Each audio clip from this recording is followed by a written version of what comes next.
గొంతు, ఆర్ద్రత, ఆ మనసు, ఆ పొజిషను అన్నీ ఉన్నప్పుడే అసెంబ్లీలోకి వెళ్ళి మాట్లాడగలిగిన ఔదార్యం ఉంటుంది, ప్రజల పక్షాన మాట్లాడాలి అని. కానీ ఇవన్నీ మర్చిపోయి కేవలం ప్లకార్డులు పట్టుకుని నిన్న బయటకు వెళ్ళిన విధానం చూస్తే గనక ఇలా వచ్చి అలా ఎందుకు వెళ్ళారో ఎవరికీ అర్థం కాని పరిస్థితి నెలకొనుంది. ఇప్పుడు జగన్మోహన్ రెడ్డి గారు ప్రజల్లోకి వెళ్ళడానికి బస్సు యాత్రలో ఏవో కార్యక్రమాలు పెట్టుకుంటున్నారు. అంటే ఏది కాస్ట్ చూపించి ఆయన బస్సు యాత్ర పెట్టగలుగుతారు? ఇప్పుడు అసెంబ్లీకి రాని ఆయన ప్రజల దగ్గరికి వస్తే మాత్రం ప్రజలు యాక్సెప్ట్ చేస్తారా అన్న ప్రశ్న ఈరోజు తలెత్తుతోంది. నిజానికి గతంలో చంద్రబాబు నాయుడు గారిని ఏడిపించి ఇదే అంబటి రాంబాబు గారు ఆ తర్వాత వీడియోలు కూడా వచ్చినాయి. ఎంత దౌర్భాగ్యమైన మాటలు మాట్లాడారు. అవునన్నా కాదన్నా ఆ రోజు వ్యక్తిత్వ హననాలు, అంత పెద్ద మనిషిని, అంత అనుభవం ఉన్న మనిషిని, ఆ వయసు ఉన్న మనిషిని ఇష్టం వచ్చినట్టుగా అసెంబ్లీలో మాట్లాడుతుంటే ఆయన ఏమీ మాట్లాడకుండా కన్నీటితో, అది కూడా ఎవరో తీసిన వీడియో బయటకు వచ్చింది తప్ప ఆయన అసెంబ్లీ నుంచి వచ్చిన ఫుటేజ్ కూడా కాదు. అప్పటికప్పుడే అప్పుడు జరిగిన పరిస్థితుల్లో ఆయన కన్నీటితో ఏడ్చుకుంటూ నేను మళ్ళీ ముఖ్యమంత్రిగానే ఇక్కడ అడుగు పెడతాను అని చెప్పి చంద్రబాబు నాయుడు గారు బాధతో వెళ్ళిపోయిన వీడియో ఏదైతే ఉందో అది వచ్చిన తర్వాత సమాజం అందరికీ తెలిసింది. అంటే అసెంబ్లీ వేదికగా చేసిన సవాళ్లు, అసెంబ్లీ వేదికగా సంధించిన ప్రశ్నలు, అసెంబ్లీ వేదికగా అధికారంలో ఉన్న వాళ్ళు ఇచ్చే జవాబులు, అసెంబ్లీ సాక్షిగా జరిగే ప్రతి అంశం, ప్రతి మూమెంట్ కూడా ప్రజలు చాలా క్షుణ్ణంగా గమనిస్తారు. గతంలో టీవీలను అంటిపెట్టుకొని అసెంబ్లీ సమావేశాలను చూసే ప్రజలు ఇవాళ ఎప్పుడైనా చూడొచ్చులే, ఫోన్ మా చేతిలో ఉంది కదా అనుకుంటున్నారు. అలాగే ఓటు వేసేటప్పుడు కూడా అసెంబ్లీ సమావేశంలో అధికార పార్టీ ప్రతిపక్ష పార్టీ వ్యవహరించిన తీరే ప్రజల్లో రేపు ఎన్నికల సమయంలో ఉదాహరణలుగా మారుతాయి.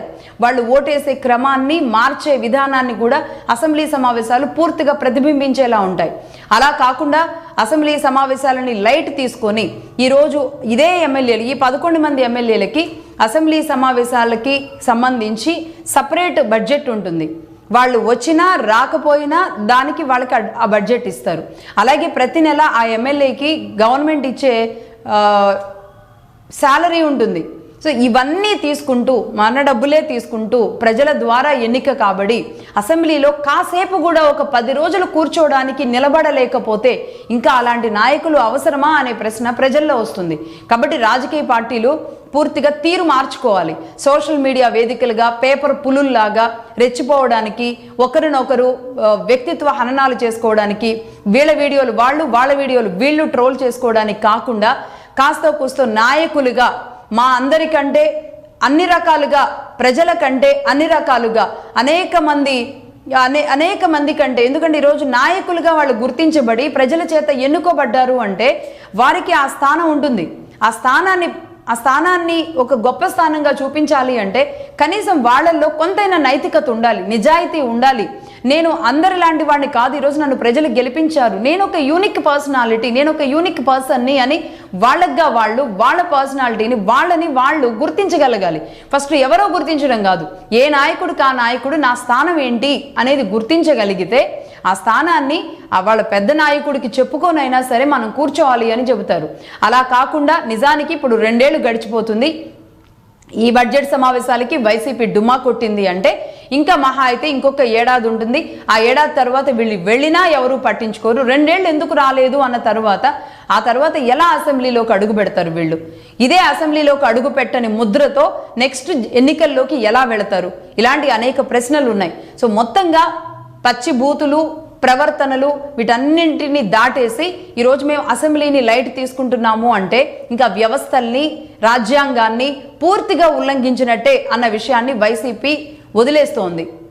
ఇలాంటి పరిస్థితుల్లో మరి ఆంధ్రప్రదేశ్ ఎలా ముందుకెళ్తుంది, ఆంధ్రప్రదేశ్ ఎలా బాగుపడుతుంది, ఆంధ్రప్రదేశ్ని చూసి అయ్యో పాపం అనుకోవడం తప్ప ఏమీ చేయలేని పరిస్థితి ఉంది. ఒక అంశం, అది పోలవరం కావచ్చు, అమరావతి కావచ్చు, లేదంటే రాష్ట్రంలో సమస్యలు కావచ్చు, నిజంగానే మెడికల్ కాలేజెస్ విషయంలో ఒకవేళ ప్రభుత్వం తప్పే చేస్తే గనక జగన్మోహన్ రెడ్డి గారు బయట ఉండి సవాల్ చేశారు.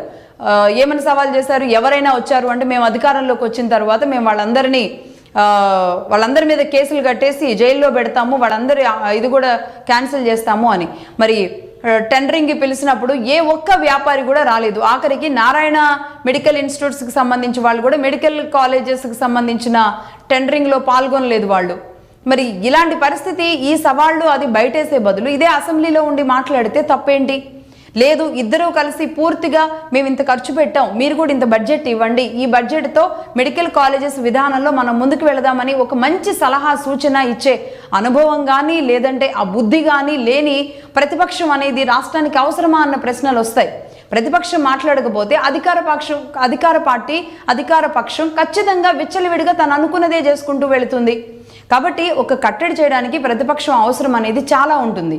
దానిని పూర్తిగా విస్మరించి నేను ఉండను, నేను ఎదురుగా నిలబడను, కేవలం అటువైపు అయితేనే కూర్చుంటాను, అధికారంలో అయితే కూర్చుంటాను తప్ప ఇటువైపు కూర్చోను అంటే ఎమ్మెల్యే పదవులకు కూడా వీళ్ళంతా రాజీనామా చేయాలి. అక్కడ ఇంకొక ఎమ్మెల్యేని గెలిపించుకుంటారో ప్రజలు, లేదంటే ఇంకేం చేస్తారో ఆ తర్వాత అసెంబ్లీ సాక్షిగా ఒక గొంతులు వినిపించే అవకాశాలు అయితే ఉంటాయి.